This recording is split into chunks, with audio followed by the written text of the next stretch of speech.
morning, guys!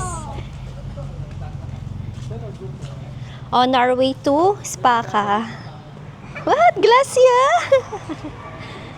Look! Look, guys, it's a glass. Go, Anika. It's a glass.